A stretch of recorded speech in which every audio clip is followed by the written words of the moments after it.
Hey, beautiful soul. Welcome to your weekly energy update, where this week we have February 14th is Valentine's Day. So the message that Spirit wants to bring for you this week is about what they want you to know the key to love, or keys to love, are for you in your life right now. So, of course, we have readings for each individual zodiac sign. We're going to jump into yours right now. All right, Aries, let's take a look and see what key or keys to love that Spirit wants you to know about this week. And we're going to start off with the Rumi Oracle here and see where they want to begin. All right, so for Aries, what would you like them to know? What key or keys? All right, they do want this one right here. And you have You Who Show the Way, Master number 33. What a beautiful card. Aries, the beginning of the zodiac, you are leading the way. So let's take a look and see what they have for you here. And it says, even in your unquenchable passion for service to humanity, to the world that offers you so much, there is a time when your most powerful offering is actually and most simply that of your presence. You show the way. You who inspire through how you choose to live and be. You who sometimes think yourself to be invisible. You who consider yourself to be of no particular or exceptional worth. Yes, you who through your choice to live your truth, reveal my face, demonstrate my love, embody my presence, heal my beloveds, and love my creations. This oracle comes to you with a special message. You are an inspiration. You are helping those around you, and even many of whom you are unaware. You're doing this because this is your path. This is your way. This is your gift. To live a life dedicated to the growth of consciousness, and through that dedication, inspire others to receive the loving consciousness of the great beloved that can benefit them so greatly, no matter what their situation or circumstances. You're not doing this through any effort or will. You are doing this because this is your nature, your being, your way. And just as the sun breaks through the darkness with its own light, shining light with its presence by simply being, so too does your inner sun, your soul. You don't have to understand this or do anything with the information given, although you may find it of comfort or even be shocked by it, pleasantly perhaps. It's just an acknowledgement of who and what you are, given freely because you are ready to receive such an acknowledgement. You're also being gifted through this oracle with a sign, a portent. This oracle is an omen, an issue too difficult for you to understand, no matter how hard you've been working on it, is about to be resolved. You have no need to hold on to it or become more worthy of that resolution. It's going to happen according to the grace of the great beloved, and your job is to allow it to happen, to simply bear witness to the resolution, even if you have no idea what is going on in the process. You may find that whilst you are letting go, the resolution happens without you being aware of it until after the fact. Then, apparently, all of a sudden, what was an issue is no longer so. You who help others are a worthy recipient of the help of the great beloved. Be prepared to surrender all plans and convictions about what can and cannot be, about what you think you know and what you think you need. Allow the benevolent grace of the beloved, to take you through the great waves as the sea becomes calm and serene under the living divine light.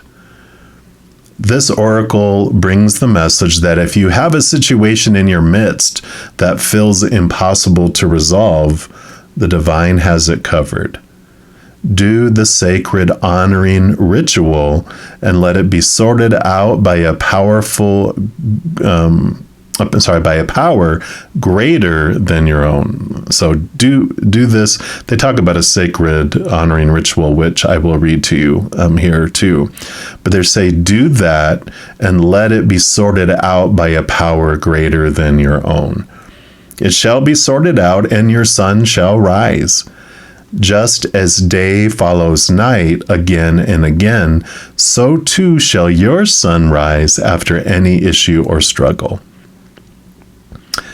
Have faith and hope, and know that this is a sensible approach to any dilemma, no matter how serious it may seem. For what use is it to bemoan the absence of day, even on the longest night, when you know in every moment dawn is ever closer to breaking once again? Your hope then is not foolish, but wise. And the sacred honoring ritual that they mention here, it says, place your hands on your heart and say, the divine who loves me unconditionally blesses me now with such grace that my life aligns with divine order and all becomes golden, blessed, and mercifully held in the compassionate consciousness of the Creator. I thank you for courage and faith I've needed to endure the night, and I now celebrate the calming dawn. I see it breaking. I see its light, and I thank you for this mercy. With Rumi, who loves me unconditionally, I am now shown the way to the dawn. It is at my feet, and together we step into the gift of a new day. So be it. And if you have a specific issue you'd like addressed, hand it over to the Divine Beloved now by talking about it, just as if you were having a conversation with your oldest and dearest friend, for that is exactly what will be taking place.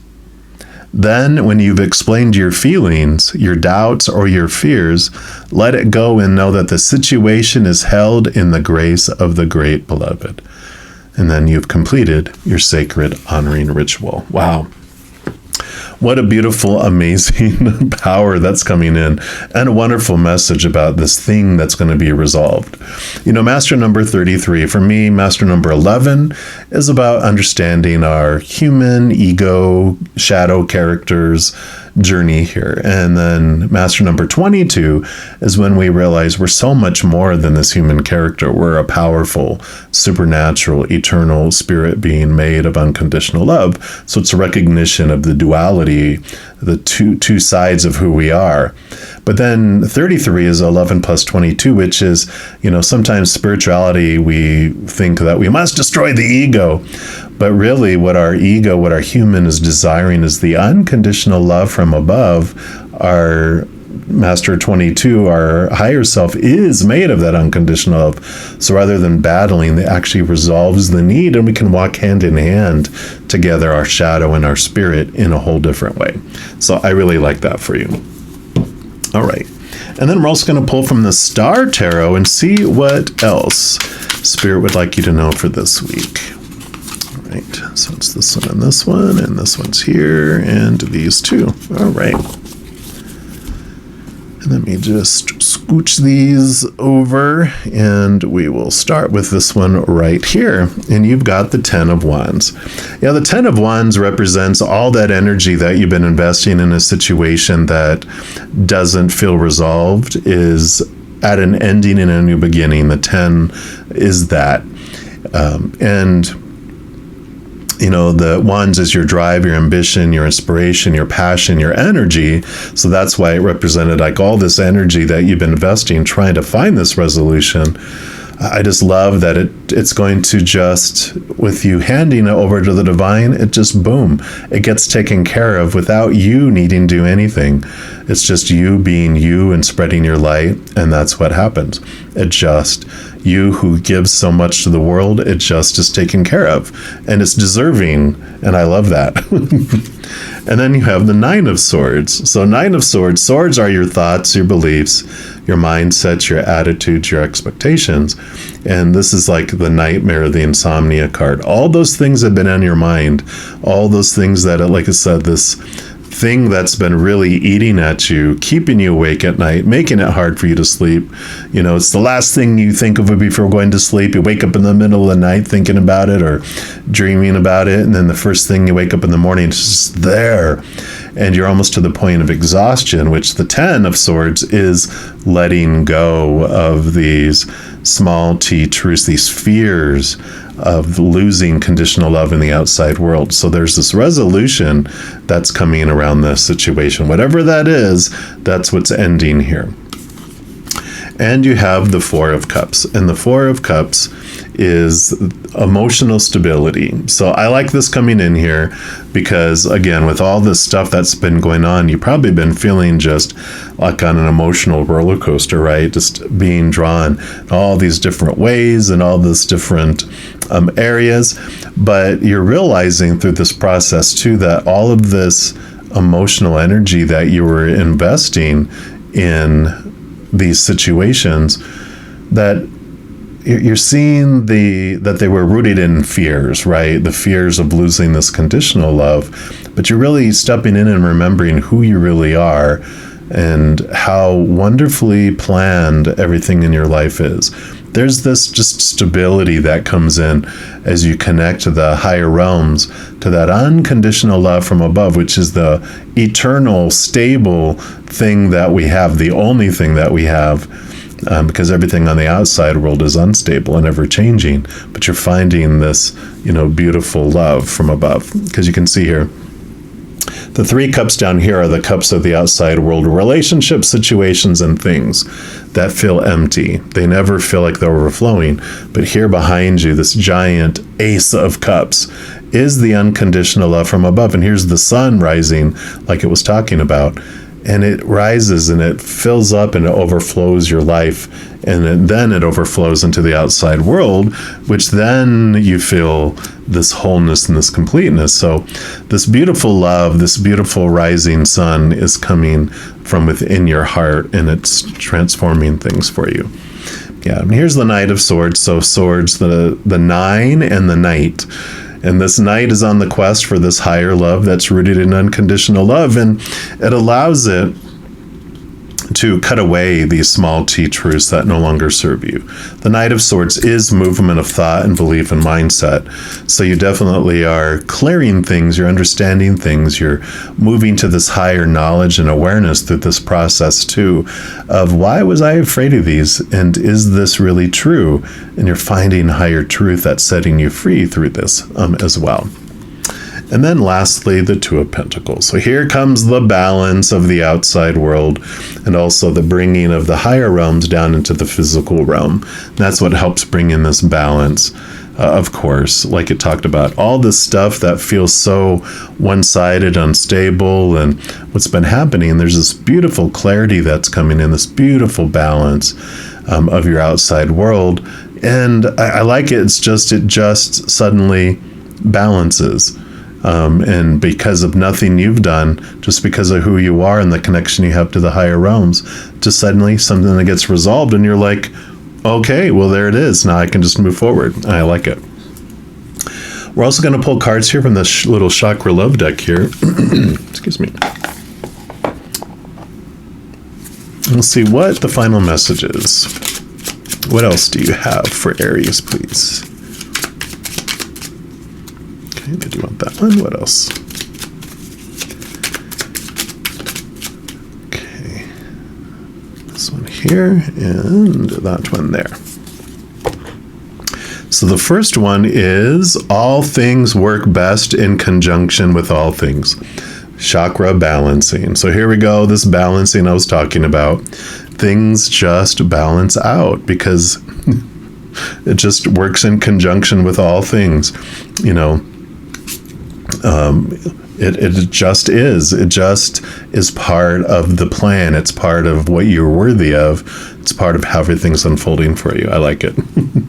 Then you have creation, which is the sacral chakra. It says the flames of destruction will ignite a rebirth. So this beautiful, bright sun shining is here. Again, like it's these things are being cut away and burnt away. All this energy that's been invested, all this mental, emotional, all the energy you've been investing, it just, this beautiful brightness, this beautiful love that comes in just burns away all this stuff. And it's like you, out of nowhere, it's like the phoenix just catches fire and burns down into ashes and you're reborn. You're just like, all right, it's nothing that I did. It just happened. It's part of the process. And I like that. And then here we have, on top of the nightmare and the dreams here, you have dreams. So the third eye chakra, dreams are where your mind translates the divine. So pay attention to these nightmares, these dreams that you have, because Spirit is communicating with you and allowing you to see the ending of things, allowing things to, it's where your mind is playing out its fears and it's bringing awareness. While the brain, our little protector, is snoozing, Spirit is bringing in more awareness for you. So definitely, if you don't do a dream journal, for this week especially, note your dreams for sure. Then your final card comes from the Heart deck. And this is just the final message that Spirit has for you for this week. So what is your final message for Aries for this reading, please? All right, that's the one right here. And it says, I hear benevolent messages loud and clear. I am my own healer. Yep, definitely. So there's this rebirth, this connection here.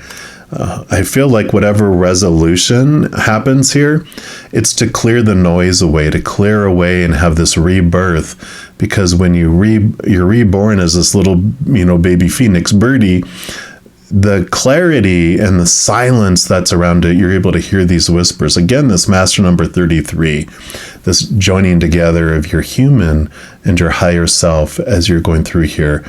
There's this new relationship with your higher self that is born throughout these experiences. So I love this for you, Aries, and that are what the messages are from Spirit and the Creator for this week of Valentine's. And if you're looking for more messages of love from above, in addition to these weekly energy updates, I also put out pick a card readings, monthly readings for each zodiac sign, and a few other types of videos. So if you're enjoying this content, if you give this video a little thumbs up by clicking the like button, and then also if you click the subscribe button, it gives you access to the notification bell. And when you go in there, two things happen. One, you're notified immediately when new videos are posted. But two, you're also notified right away when I'm going to go live to provide free readings on YouTube. In addition to doing all of that, it also helps spread the Zen love, and it helps my channel grow in significant ways. Because when you like one of my videos, share one of my videos, comment on one of my videos, subscribe to the channel, doing those things makes the YouTube algorithm so crazy, happy, giddy, happy, excited, it wants to automatically share the videos on my channel with other people as well. So if you feel inspired to do any of those things I mentioned, please know I am very, very grateful. Also, these are general readings. If you're looking for even more specific information and answers for your specific life, I do offer personal readings at a reasonable rate, and all that information is listed down in the description box below on the pricing and how you can book that. As you go through this amazing, amazing journey, please know that every second of every day of your life that you, yes, you, are unconditionally loved by the Mother and the Father of all things. And of course, I love you too. You have an amazing week. We'll be talking soon. But in the meantime, you hang in there and you take care.